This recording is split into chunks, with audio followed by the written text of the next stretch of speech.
Inflation hit 12.3% in 1974, and almost nobody knows why. The Standard story blames OPEC's 1973 oil embargo, clean villain, clean timeline, but the woodpile was already stacked, built from decisions made in Washington, in rooms the public never saw, starting almost 30 years earlier. OPEC didn't cause the great inflation, it exposed it. The real fuse was lit in 1944, in a hotel in the mountains of New Hampshire, and it burned quietly for 3 decades before anyone noticed the smoke.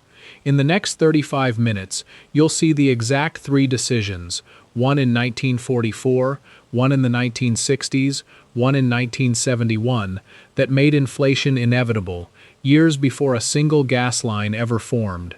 To understand where the Great Inflation truly began, we have to go back to 1944, to a hotel in the mountains of New Hampshire, far from any oil field.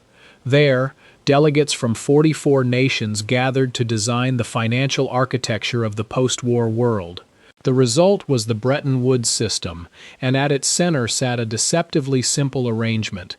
The US dollar would be pegged to gold at $35 an ounce, and every other major currency would be pegged to the dollar. On paper, it looked like stability. In practice, it placed the entire burden of global monetary discipline on a single country, and that country was not prepared to carry it forever. For nearly 2 decades, the system held. America's economy was dominant, its gold reserves were vast, and the world had little reason to test the peg. But underneath that calm surface, a structural flaw was quietly widening. As European and Japanese economies rebuilt and began exporting aggressively, dollars accumulated abroad in enormous quantities, dollars that foreign central banks could, in theory, demand be redeemed for American gold at any moment. The system depended on those nations never actually asking. It was a confidence game dressed up as monetary policy, and confidence, as every historian of financial collapse knows, is the most fragile currency of all. Now overlay this fragile arrangement with a second force building at home, the political appetite for spending without limits. By the mid-1960s, the United States was fighting a costly and escalating war in Vietnam while simultaneously constructing the most ambitious domestic program since the New Deal, Lyndon Johnson's Great Society. Medicare, Medicaid, urban renewal, education funding, a war on poverty, layered directly on top of a war in Southeast Asia that consumed billions of dollars a year with no end in sight. Johnson wanted both, guns and butter, and he refused to choose. Raising taxes to pay for it would have been politically honest. Instead, the government borrowed, and where borrowing wasn't enough, it leaned on the Federal Reserve to keep money cheap and plentiful. This is where the story turns genuinely dangerous, because the Federal Reserve in this period was not the independent institution it claims to be today. Chairman William McChesney Martin famously described the Fed's job as taking away the punch bowl just as the party gets going, but under sustained pressure from the White House, that punch bowl stayed full far longer than sound policy allowed. Every dollar printed to fund the war, every dollar spent on new social programs without a matching dollar in taxation, was a small crack in the Bretton Woods foundation. No single decision looked reckless in isolation. Together they were building towards something the system could not survive. This did not create the crisis by itself, but it removed another layer of stability from a system that was already beginning to strain under its own contradictions. By the end of the 1960s, the pressure on the dollar had become impossible to hide.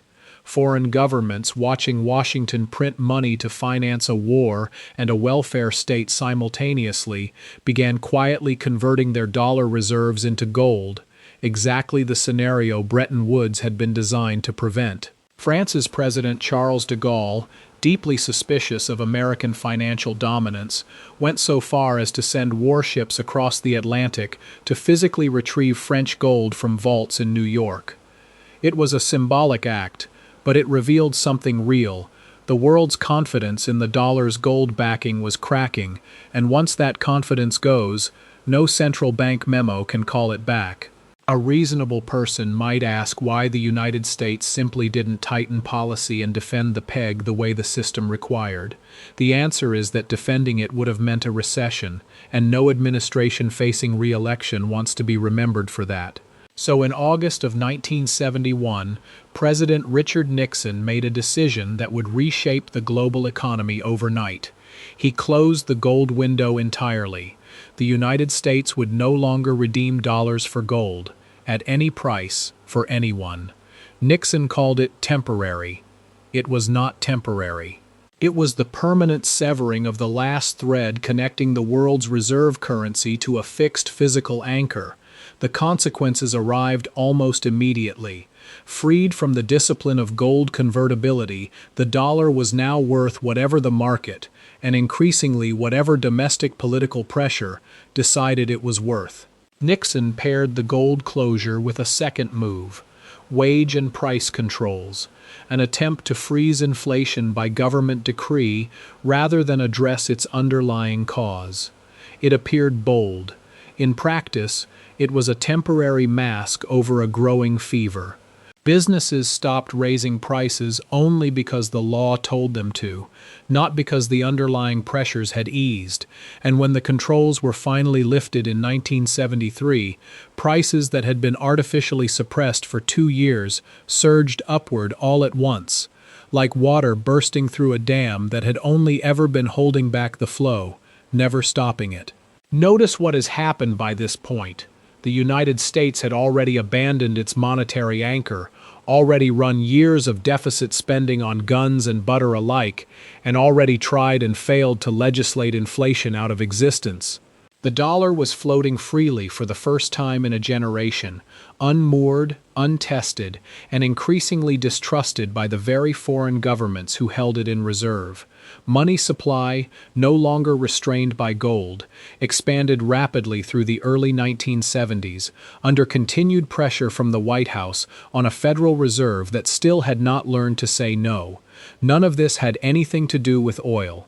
And yet, by 1973, the American economy was already primed, like dry kindling waiting for a match, for a shock that the popular history books would later mistake for the beginning of the story rather than its consequence. Then, in October of 1973, the match finally arrived. In the wake of the Yom Kippur War, the Organization of Petroleum Exporting Countries imposed an embargo on nations that had supported Israel, chief among them the United States. Almost overnight, the price of crude oil quadrupled. Gas lines wrapped around city blocks. Odd, even rationing schemes appeared at filling stations from California to Connecticut. It is the image most Americans still associate with the beginning of the crisis, and it is easy to understand why. It was visible, dramatic, and it happened in a single identifiable moment. But a shock this size only devastates an economy that has no shock absorbers left, and by 1973, the American economy had none. Here is the critical thing that most retellings gloss over. An oil shock striking a stable currency, backed by a credible central bank, in an economy with sound fiscal discipline, produces a painful but containable adjustment. An oil shock striking a currency that has just been unmoored from gold, backed by a Federal Reserve with a track record of caving to political pressure, in an economy already running years of deficit spending, produces something far more dangerous. It produces a wage-price spiral, and that is precisely what unfolded. As energy costs rose, so did the cost of transporting goods, manufacturing plastics, heating homes, and running farm equipment.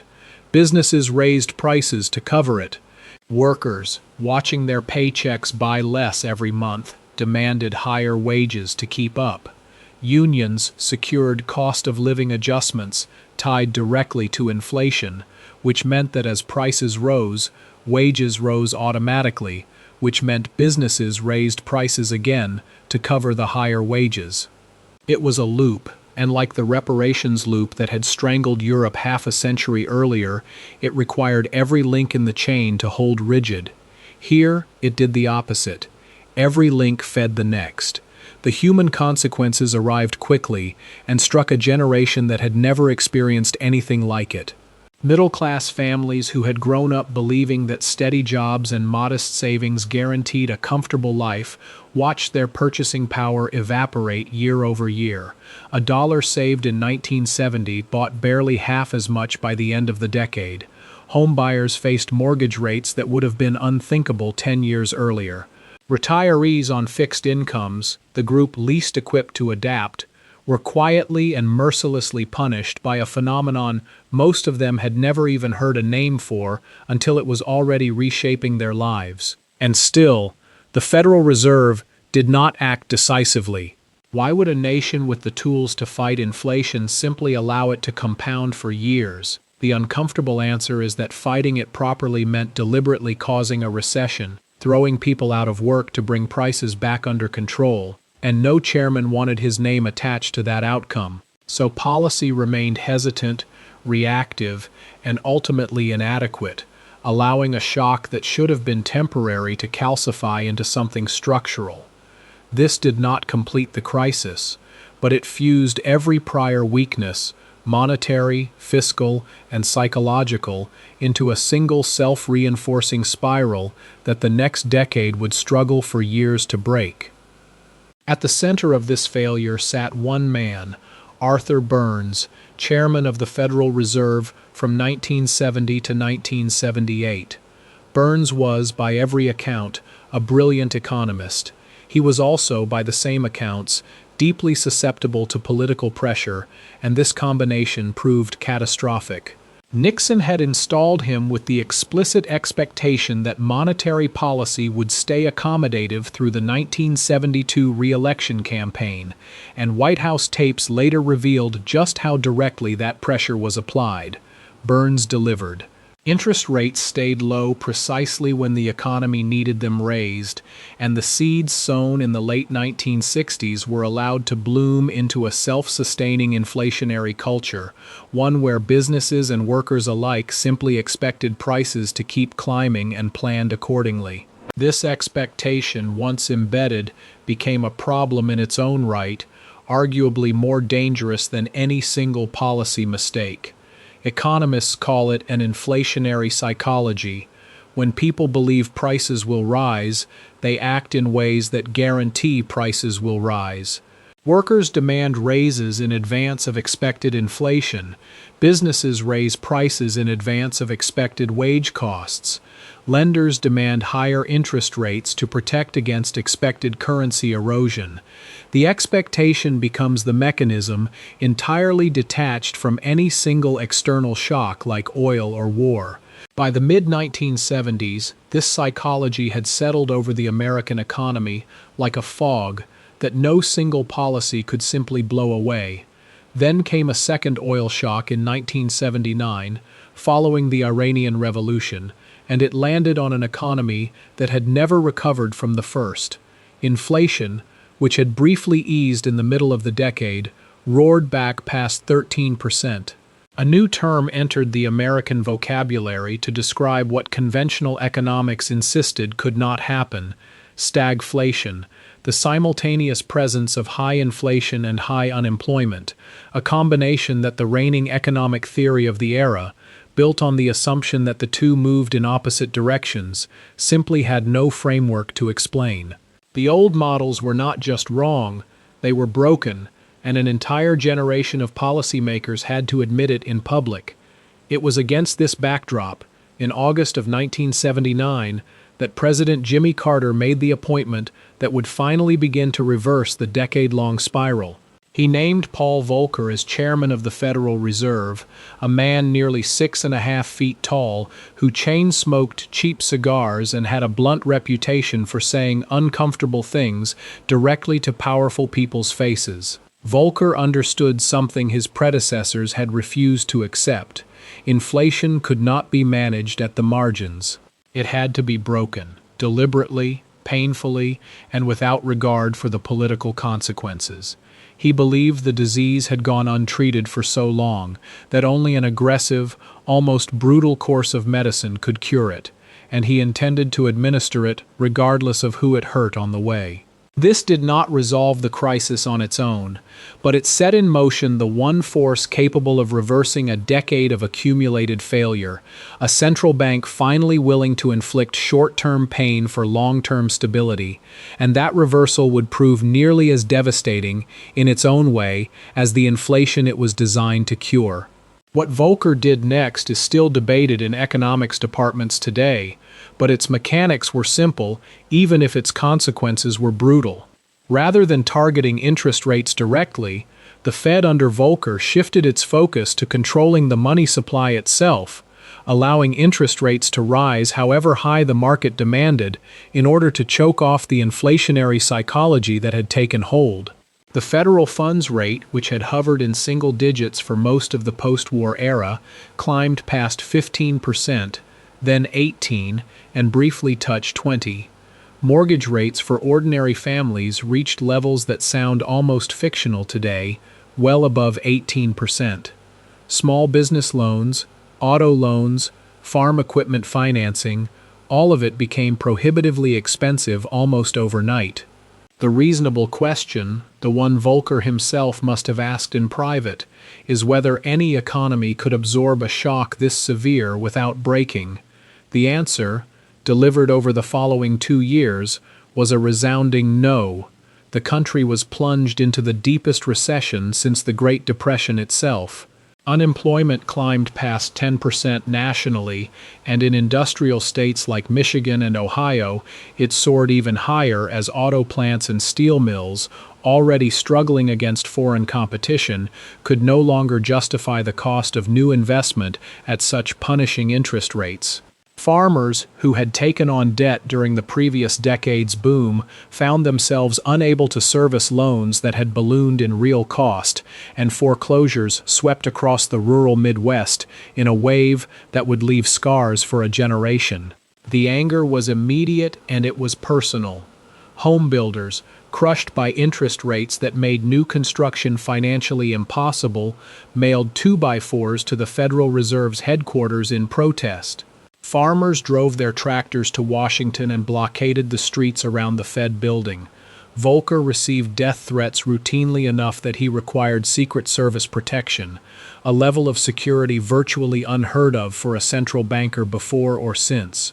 He was, for a time, one of the most hated men in America, blamed personally for shuttered factories and lost farms, even as he insisted, correctly as it would turn out, that the alternative, allowing the inflationary spiral to continue unchecked, would have been immeasurably worse for the very people now protesting outside his office.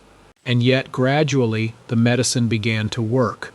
Inflation, which had peaked near 14% in 1980, fell below 4% by 1983. The inflationary psychology that had calcified over more than a decade finally began to break, as businesses and workers slowly stopped assuming prices would keep climbing indefinitely. It was not painless, and it was not fast, but it was real, the first sustained victory against a force that had defeated every previous chairman who tried to confront it half-heartedly. This alone did not undo the damage of the previous 15 years. But it proved something that an entire generation of policymakers had begun to doubt, that the inflationary spiral was not a permanent feature of modern economic life, only the consequence of choices that could, with enough political courage, finally be reversed. But breaking inflation's back left scars that would reshape American life for decades, and this is where most retellings of the story simply stop, as though the crisis ended cleanly the moment prices stabilized. It did not. The very interest rates that crushed inflationary psychology also crushed the industrial base that had built American prosperity in the first place. Steel mills in Pittsburgh, auto plants in Detroit and Flint, textile factories across the Carolinas all found themselves competing against a strong dollar and foreign manufacturers unburdened by the borrowing costs Volcker had imposed at home. Plants that closed during the recession of the early 1980s did not simply reopen once rates came down. Many never reopened at all. The human toll of this shift was staggering and unevenly distributed.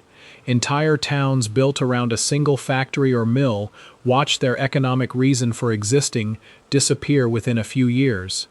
Workers who had spent 20 years on an assembly line, who had bought homes and raised families on the assumption of stable manufacturing wages, found themselves with skills the new economy no longer valued. Union membership, which had stood near a third of the private workforce in the early 1970s, began a decline from which it has never recovered, a decline accelerated directly by the plant closures of the disinflation years. The bargain that had defined the post-war middle class, stable industrial employment in exchange for stable industrial output, was quietly dissolving, and few politicians in Washington were prepared to say so honestly. A reasonable person might ask why this connects to the origin of the Great Inflation at all, rather than standing as a separate story of industrial decline. The answer is that it cannot be separated. The high interest rates required to cure inflation were the direct, unavoidable consequence of allowing that inflation to run unchecked for over a decade. Every year that Arthur Burns kept rates low to please a president, every year that wage price spirals were allowed to compound, added to the size of the eventual correction. The pain of the early 1980s was not a new crisis. It was the deferred bill for choices made a decade earlier, arriving all at once with interest.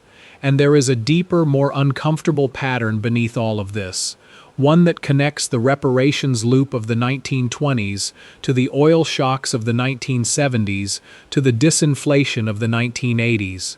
In each case, the people with the power to prevent the eventual catastrophe chose short-term political comfort over long-term structural soundness, not out of malice, but out of an entirely human unwillingness to be the one who delivers bad news to voters, unions, or allies. The Great Inflation was not an accident of geology or geopolitics. It was the accumulated cost of a decade in which almost everyone in power made the easier choice instead of the harder one. This did not end the story, but it revealed the pattern that the final chapters of America's inflation would repeat in new forms, long after the gas lines had disappeared and the headlines had moved on.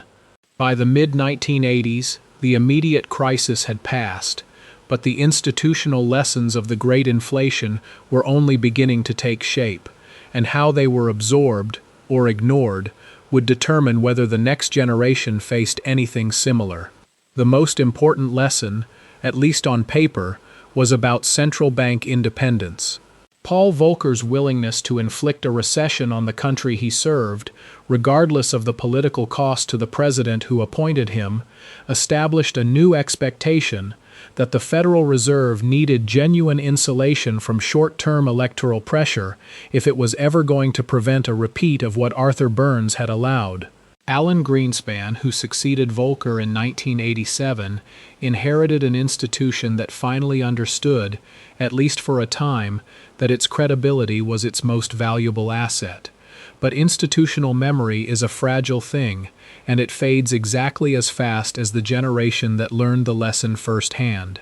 The economists and Fed governors who had lived through double-digit inflation, who remembered the tractors blockading the streets of Washington and the death threats mailed to Volcker's office, eventually retired, and with them went a visceral understanding of just how quickly a stable currency can unravel. What replaced that lived memory was something more comfortable and, in its own way, more dangerous. A quiet confidence that modern central banking had simply solved the problem, that the tools developed in the 1980s made a repeat of the 1970s essentially unthinkable. This confidence had a name. Economists began calling the period from the mid-1980s through the mid-2000s the Great Moderation, a stretch of low inflation, mild recessions, and steady growth that seemed to validate everything the Fed had learned. On paper, it looked like proof that the lessons had stuck permanently.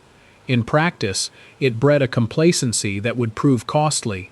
Financial regulators, watching decades pass without a major inflationary crisis, gradually relaxed their vigilance over the financial system's underlying risks, focusing narrowly on consumer price inflation, while a very different kind of instability, built on debt, leverage, and asset bubbles, quietly accumulated beneath the surface of a calm economy. Why would a nation that had suffered so visibly, so recently, allow its guard to drop again?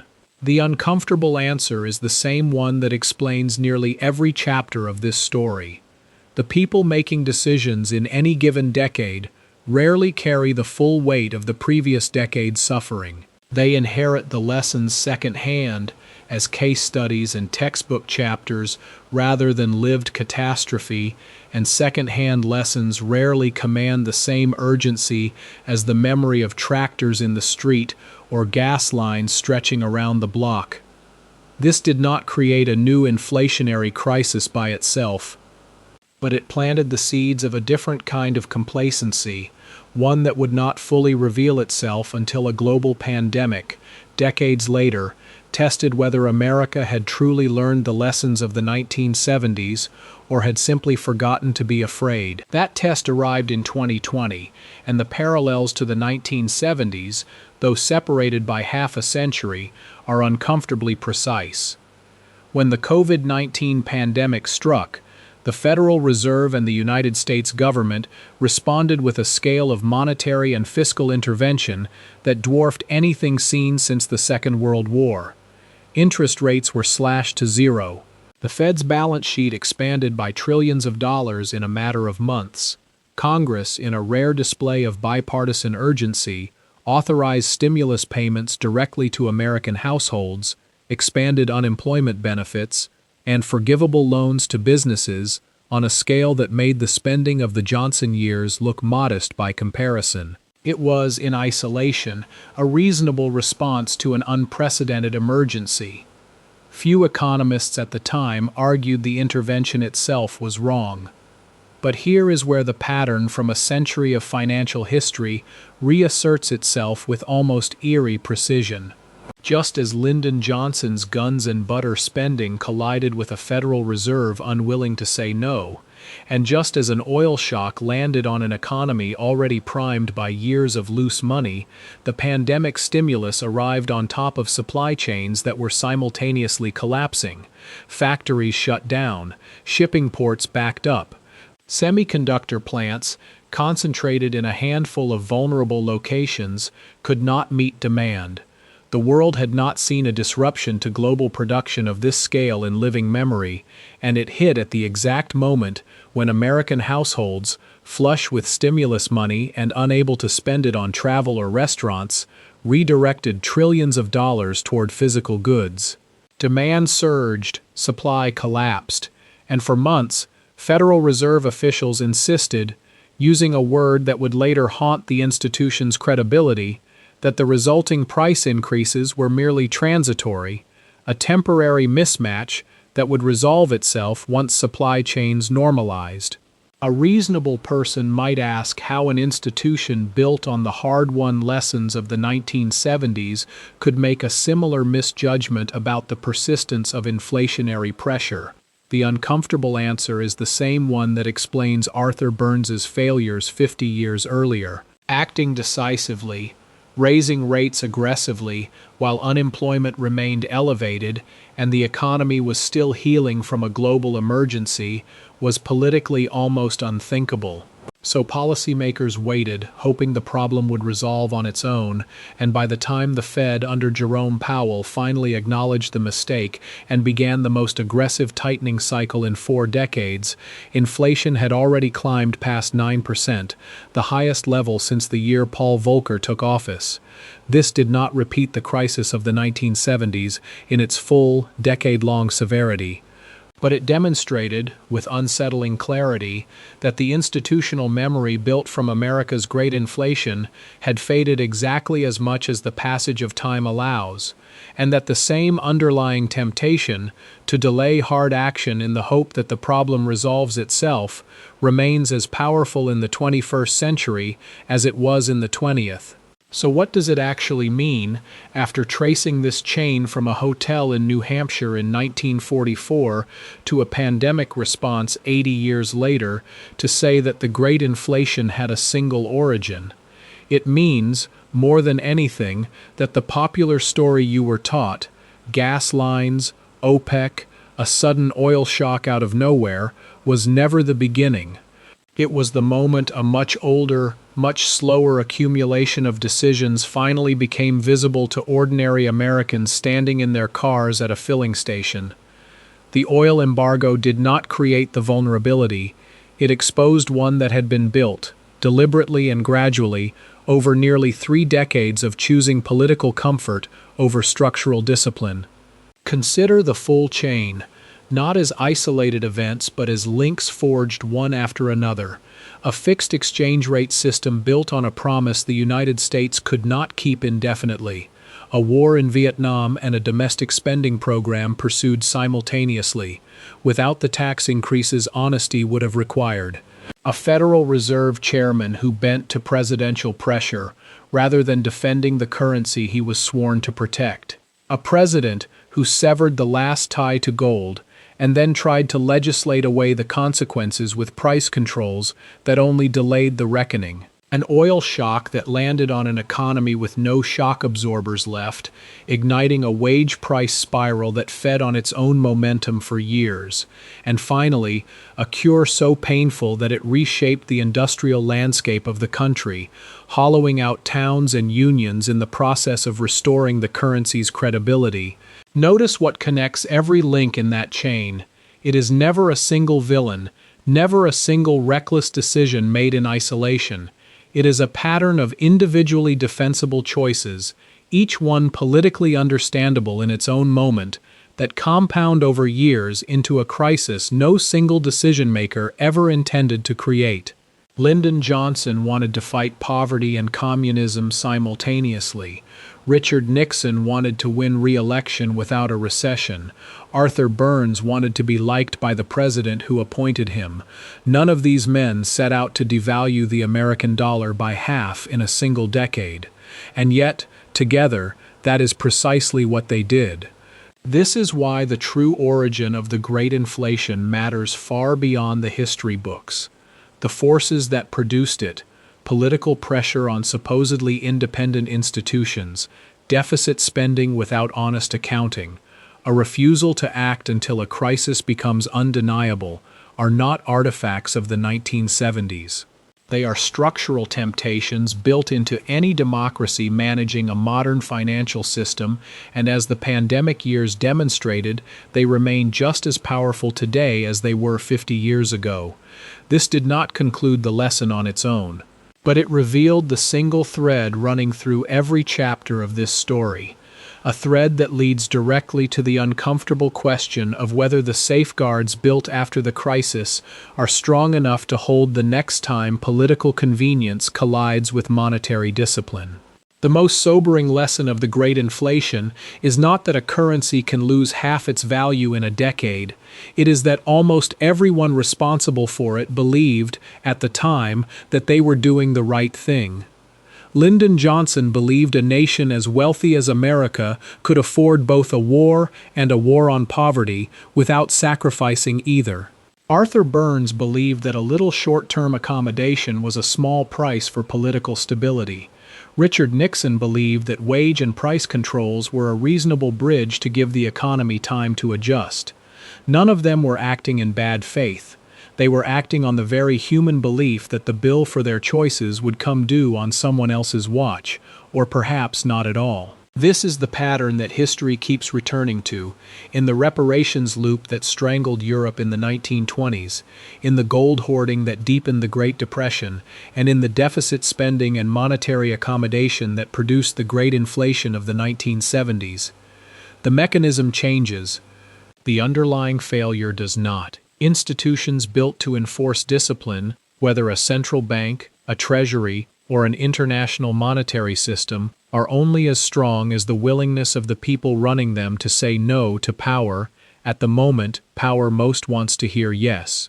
And that willingness is always in shortest supply exactly when it is needed most, in the years just before a crisis becomes visible enough that ignoring it is no longer possible. Paul Volcker understood this better than almost anyone who has held power in modern American finance, and he paid for that understanding with a level of public hatred that would have driven most men from public life entirely. He broke the inflationary spiral not because it was politically safe, but because he had concluded that the alternative, another decade of compounding currency erosion, would ultimately inflict far greater suffering on the very people burning him in effigy outside the Federal Reserve. History has largely vindicated that judgment, but it is worth remembering how close the country came to never finding a Volcker at all, and how many years of unnecessary suffering the delay in finding him had already cost. The Great Inflation was not a single event with a single cause, and it did not end on a single day either. It was a chain reaction 3 decades in the making, from a mountain resort in New Hampshire to a chain-smoking central banker willing to be hated for doing his job, and its true lesson has nothing to do with oil or gold or any single policy failure. Its lesson is that stable money is not a natural state that modern economies simply default to.